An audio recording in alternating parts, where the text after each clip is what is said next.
জনপ্ৰিয় মোহময় অভিনেত্ৰী আশাৰিয়া ফুকন তেখেতক আমি মঞ্চলৈ স্বাগতম জনাইছো আৰু বিষয়ববীয়াসকলক আগবঢ়াই নিবৰ কাৰণে অনুৰোধ জনাইছো।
ইমান মানুহ হৈছে মই সেইকাৰণে মাস্কখন মাৰি আহিছোঁ।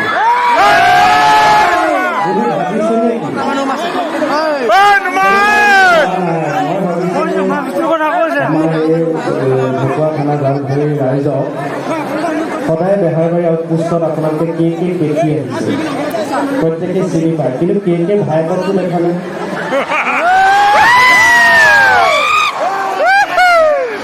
সেইকাৰণে ঢাকি আহিছোঁ বুলি এইবাৰ ভাইকক দি চিনাকি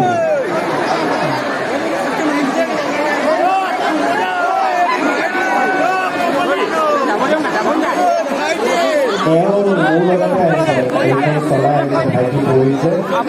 সেই পেকেজটো ইয়াতে খালে ভালেই হ'ল, বাটত নাখালে। সকলো ভালে আছে? প্ৰথমে আপোনাক সকলোকে সেৱা জনাইছোঁ আৰু আজি মঞ্চত উপস্থিত উদ্বোধক মহোদয়ক সন্মুখত কৰি আমাৰ গাঁৱৰ শিল্পীগৰাকী লগতে যিসকল কলা কৌশলী আজি নাট পৰিৱেশন কৰিব তেওঁলোককো মোৰ মৰম শ্ৰদ্ধা আৰু তেওঁলোকক শুভেচ্ছা জনাইছোঁ আৰু আপোনালোকক ৰাজকন্যা ওলগ জনাইছোঁ। আচলতে এনেকুৱা অনুষ্ঠানবোৰৰ মই ভাবোঁ বৃহৎ স্বাৰ্থটো হৈছে মানুহখিনিক এক কৰা। ইয়াতে বিভিন্নজনৰ লগত কথা পাতিলে বিভিন্নজন কামে বহুত আঁতৰাই আঁতৰাই থাকে, কিন্তু চাকৰি ছুটি মিলাই ৰাতি লাষ্টখনৰ কাৰণে প্ৰত্যেকজন আমি গোট খাইছে। ই বৰ ডাঙৰ একতা, এই অনুষ্ঠানবোৰৰ ই ডাঙৰ একতা। শ্ৰীকৃষ্ণ প্ৰভু সকলোকে মিলাইছে, সকলোকে চৰণত সদায় সুখত থাকক, ভালে থাকক, খেৰ হৈ থাকক, আমি তাতো কামনা কৰিম আৰু আশা ৰাখিছোঁ আমাক সকলোকে উৎসাহিত কৰিব।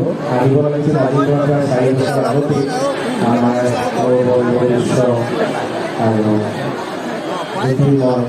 তেওঁলোকে আমাৰ বিশ্ববিদ্যালয়কে যোগাযোগ কৰিছিল, কিন্তু সেইকাৰণে বেংগলোৰ কাৰণে মই আহিব নোৱাৰোঁ। ভিতৰত আমাৰ পেট পোহা আহিছে।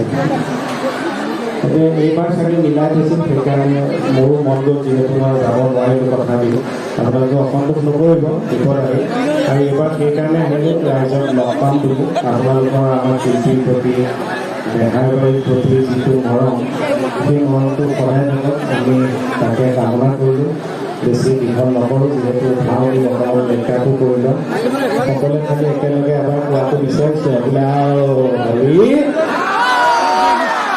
আও হৰি